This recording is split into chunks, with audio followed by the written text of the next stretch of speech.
Trial run വളരെ വിജയകരമായി നമുക്ക് പൂർത്തീകരിക്കാൻ കഴിഞ്ഞു. അതിനുശേഷമുള്ള സന്ദർഭങ്ങളിലും ഏതാണ്ട് 250-ൽ പരം ഷിപ്പുകൾ വന്ന് 6 ലക്ഷത്തിനടുത്ത് TEU കണ്ടെയ്നറുകൾ കൈകാര്യം ചെയ്യാൻ കഴിഞ്ഞ രൂപത്തിലേക്ക് ഈ ചുരുങ്ങിയ സമയങ്ങൾക്കുള്ളിൽ മാറിക്കഴിഞ്ഞപ്പോൾ ലോകഭൂപടത്തിൽ തന്നെ MSCയുടെ ഏറ്റവും വലിയ കപ്പലുകൾ ഉൾപ്പെടെ ഇവിടെ എത്തിച്ചേരുന്ന സാഹചര്യം നാം തിരിച്ചറിഞ്ഞു.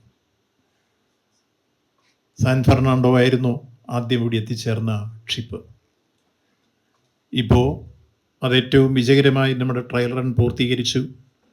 അതിനുശേഷമുള്ള നമ്മുടെ തുടർന്നുള്ള വ്യാപാര മേഖലയിലെ പ്രവൃത്തികളും ചരക്ക് ഗതാഗത രംഗത്തെ പ്രവർത്തനങ്ങളും സുഗമമായി മുന്നോട്ട് നീങ്ങിക്കൊണ്ടിരിക്കുന്നു. ബഹുമാന്യനായ പ്രധാനമന്ത്രി നമുക്ക് ഡേറ്റ് തരുന്നതനുസരിച്ച് കമ്മീഷൻ ചെയ്യുക എന്ന ലക്ഷ്യമാണ് നമ്മുടെ മുമ്പിലുള്ളത്. അതിനുവേണ്ടിയുള്ള ശ്രമങ്ങൾ സംസ്ഥാന ഗവൺമെൻറ് നടത്തിക്കഴിഞ്ഞിരിക്കുന്നു. ഏറ്റവും അടുത്ത നാളിൽ ഡേറ്റ് തരും എന്നാണ് അറിയിച്ചിട്ടുള്ളത്. ബഹുമാനപ്പെട്ട പ്രധാനമന്ത്രി ഡേറ്റ് തരുന്ന ആ ദിവസത്തിൽ കമ്മീഷൻ ചെയ്യുന്ന സാഹചര്യം സംജാതമാണ്. അതിനു മുമ്പ് നമ്മുടെ മുമ്പിലുണ്ടായിരുന്ന ഏറ്റവും പ്രധാനപ്പെട്ട ഒരു പ്രശ്നമായിരുന്നു നമുക്ക് ലഭിക്കേണ്ട VGF വയബിലിറ്റി ഗ്യാപ്പ് ഫണ്ട്. ആ ഗ്യാപ്പ് ഫണ്ട് കിട്ടേണ്ടത് 817.80 കോടി രൂപയാണ്. സാധാരണഗതിയിൽ പൊതുവിൽ രാജ്യത്ത് ഇത്തരം പ്രോജക്റ്റുകൾക്ക് യൂണിയൻ ഗവൺമെൻറ് നൽകാറുള്ള VGF ഗ്രാൻഡായിട്ടാണ് ഇതുവരെ പൊതുവിൽ നാം മനസ്സിലാക്കിയിട്ടുള്ളത്. ഇതിനു മുമ്പ് കൊടുത്തിട്ടുള്ള തൂത്തുക്കുടി അടക്കമുള്ള തുറമുഖങ്ങളുടെ പ്രോജക്റ്റുകൾക്കും അത്തരം ഒരു സമീപനമായിരുന്നു. അപ്പോൾ ഈ വിഷയത്തിൽ കേന്ദ്ര ഗവൺമെൻറ് നമ്മളെ അറിയിച്ചത് അത് ഗ്രാൻഡല്ല, ലോണായി മാത്രമേ തരാൻ കഴിയൂ എന്ന കാര്യം നമ്മൾ അയച്ച കത്തിന് മറുപടിയായി തന്നിരുന്നു. ബഹുമാനപ്പെട്ട മുഖ്യമന്ത്രി വീണ്ടും പ്രധാനമന്ത്രിക്ക് അഭ്യർത്ഥന നടത്തിക്കൊണ്ട് അത് ഗ്രാൻഡായി അനുവദിക്കണം എന്ന ആശയവിനിമയം നടത്തുകയുണ്ടായി.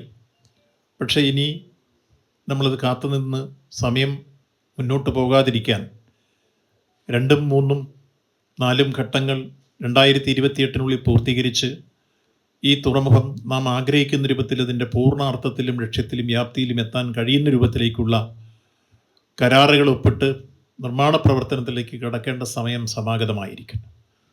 അടുത്ത ഘട്ടങ്ങളിലേക്കുള്ള എൻവയോൺമെൻറ്റ് അംഗീകാരങ്ങൾ നമുക്ക് ലഭിക്കുകയുണ്ടായി. തുടർ പ്രവർത്തനങ്ങളിലേക്ക് കടക്കുന്നതിന് മുമ്പ് VGF നമ്മൾ കൊടുത്തേ മതിയാവും. അത്തരമൊരു സാഹചര്യത്തിൽ സംസ്ഥാന ഗവൺമെൻറ് തീരുമാനിച്ചു ഇനി കാലതാമസം വരുത്താതെ ഈ എഗ്രിമെൻറ്റിൽ ഒപ്പിട്ട് അതോടൊപ്പം തന്നെ ഷെയർ ലിങ്കിങ്ങിലേക്കും വന്ന് നമ്മൾ ഈ പ്രോജക്റ്റ് എത്രയും വേഗം സാധ്യമാക്കുക എന്ന ആത്യന്തിക ലക്ഷ്യത്തിൽ നിന്നുകൊണ്ടാണ് സംസ്ഥാന ക്യാബിനറ്റ് കഴിഞ്ഞ മാസത്തിൽ തീരുമാനമെടുത്തു ഈ VGFൽ ഒപ്പിട്ട് അടിയന്തരമായി നമ്മൾ ഈ എഗ്രിമെൻ്റ് ഒപ്പിട്ട് VGF വാങ്ങാൻ. അതിൻ്റെ അടിസ്ഥാനത്തിലാണ് ഇപ്പോൾ കേന്ദ്രത്തിൽ നിന്ന് പ്രധാനപ്പെട്ട ഉദ്യോഗസ്ഥ പ്രമുഖർ, ബൽദേവ് IAS ഉൾപ്പെടെയുള്ള ഉദ്യോഗസ്ഥ പ്രമുഖർ ഇവിടെ എത്തിച്ചേർന്നിരുന്നു. നമ്മുടെ സംസ്ഥാന ഗവൺമെൻറ്റിന് വേണ്ടി നമ്മുടെ ബഹുമാന്യായ ചീഫ് സെക്രട്ടറി ഉൾപ്പെടെ ഇപ്പോൾ ചടങ്ങിൽ എത്തിച്ചേർന്ന് നമ്മൾ ക്യാബിനറ്റ് തീരുമാനിച്ചതനുസരിച്ച് തന്നെ ആ കരാറിൽ ഒപ്പിടുന്ന ധന്യമുഹൂർത്തമാണ് നിങ്ങളെല്ലാം സാക്ഷി നിർത്തി ഇവിടെ നടന്നിട്ടുള്ളത്. ഇതൊരു ചരിത്ര മുഹൂർത്തമാണ്. അനന്തപുരിയിൽ നടന്ന ചരിത്രപ്രധാനമായ ഈ എഗ്രിമെൻ്റ് ഒപ്പുവയ്ക്കൽ, അതുവഴി VGF ഇപ്പോൾ 817.80 കോടി രൂപ അനുവദിക്കൽ, തുടർന്ന് ഭാവി പ്രവർത്തനങ്ങളുമായി മുന്നോട്ട് പോകൽ അടക്കമുള്ള കാര്യങ്ങളിൽ നമുക്ക് ഏറ്റവും അഭിമാനത്തോടെ ആഹ്ലാദത്തോടെ ഈ പ്രോജക്റ്റ് പൂർത്തിയാക്കാൻ വേണ്ടിയുള്ള പ്രവർത്തനങ്ങളിലേക്ക് കടക്കാം. ഒപ്പം ഭാവി പ്രവർത്തനങ്ങളിൽ എല്ലാ അർത്ഥത്തിലും നമുക്ക് കേന്ദ്ര ഗവൺമെൻറ്റിൽ നിന്ന് സഹായം ലഭിക്കുമെന്ന് വീണ്ടും പ്രതീക്ഷിക്കുകയാണ്. ഇപ്പോൾ സംസ്ഥാന ഗവൺമെൻറ്റിനെ സംബന്ധിച്ചോളം അതിൻ്റെ 1ാം ഘട്ടം പൂർത്തീകരിക്കുന്ന രംഗത്ത് സംസ്ഥാന ഗവൺമെൻറ് അതിൻ്റെ പ്രഖ്യാപിത നയങ്ങളിൽ നിന്നുകൊണ്ട് തന്നെ മുടക്കേണ്ട മുഴുവൻ പണവും മുടക്കി, ഒപ്പം അദാനിയുമായി ബന്ധപ്പെട്ട കരാറുകൾ പൂർണ്ണമായി പാലിച്ച് മുന്നോട്ട് പോകുന്ന പൊതു സാഹചര്യമാണ് നിലവിലുള്ളത്.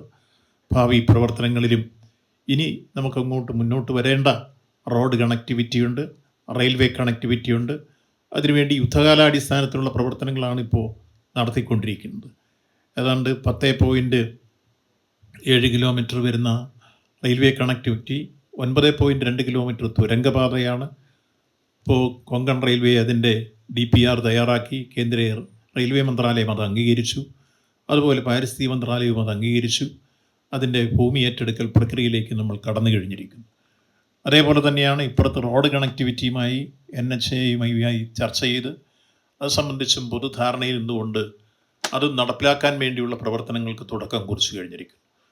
2028 എത്തുമ്പോഴേക്ക് റെയിൽവേ കണക്ടിവിറ്റിയും റോഡ് കണക്ടിവിറ്റിയും പൂർണ്ണതയിലെത്തുമ്പോൾ ചരക്ക് ഗതാഗത രംഗത്ത് ഇന്ന് കണ്ടെയ്നർഷിപ്പ് എന്ന രൂപത്തിലാണ് നമ്മൾ നടന്നുകൊണ്ടിരിക്കുന്നതെങ്കിൽ അത് മാറി കൃത്യമായി നമുക്ക് ചരക്ക് ഗതാഗതം കരമാർഗം കൂടി പോകുന്ന രൂപത്തിലേക്ക് എത്തിച്ചേരുമ്പോഴാണ് ഈ പോർട്ട് നാം ആഗ്രഹിക്കുന്ന തരത്തിൽ അതിൻ്റെ പൂർണ്ണ അർത്ഥത്തിലും ലക്ഷ്യത്തിലും വ്യാപ്തിയിലും എത്തിച്ചേരുക. ആ നിലയിലുള്ള പ്രവർത്തനങ്ങൾ ഇപ്പോൾ കൃത്യമായി പ്ലാൻ ചെയ്തുകൊണ്ട് സംസ്ഥാന ഗവൺമെൻറ് മുന്നോട്ട് നീങ്ങുകയാണ്. ഈ രംഗത്ത് ഇപ്പം തന്നെ ആഗോള പ്രശസ്തി ആർജിക്കുന്ന രൂപത്തിലേക്ക് നമ്മൾ എത്തിച്ചേർന്നു എന്നുള്ളതിൻ്റെ ഏറ്റവും നല്ല സൂചന ഇപ്പോൾ ഫെബ്രുവരി മാസത്തിൽ തന്നെ നമ്മൾ കണ്ടതാണ്. നമ്മൾ ആഗ്രഹിച്ച തരത്തിൽ ഇന്ത്യയിലെ നമ്പർ 1 തുറമുഖമായി മാറുന്ന രൂപത്തിലേക്ക് നമ്മുടെ ബിസിനസ് മാറിയിരുന്നു. ഇപ്പോൾ മാർച്ചിലെ കണക്കെടുക്കുമ്പോൾ അത് കുറേ കൂടി മെച്ചപ്പെട്ട രൂപത്തിലേക്ക് വന്ന് ലോകത്ത് തന്നെ ഏറ്റവും ശ്രദ്ധേയമായ തുറമുഖത്തിലൊന്നായി മാറിക്കഴിഞ്ഞിരിക്കുന്നു. ഇപ്പം നമുക്ക് MSCയുടെ ഏറ്റവും കൂറ്റൻ കപ്പലുകൾ ഒരുപക്ഷെ കൊളംബോയിലോ ദുബൈയിലോ പോലും എത്തിച്ചേരാത്ത ഷിപ്പാണ് അടുത്ത ദിവസം ഇവിടെ വരാൻ പോകുന്നത് എന്നത് ഏറ്റവും സന്തോഷകരമായ വാർത്ത കൂടി നിങ്ങളെ അറിയിക്കുകയാണ്.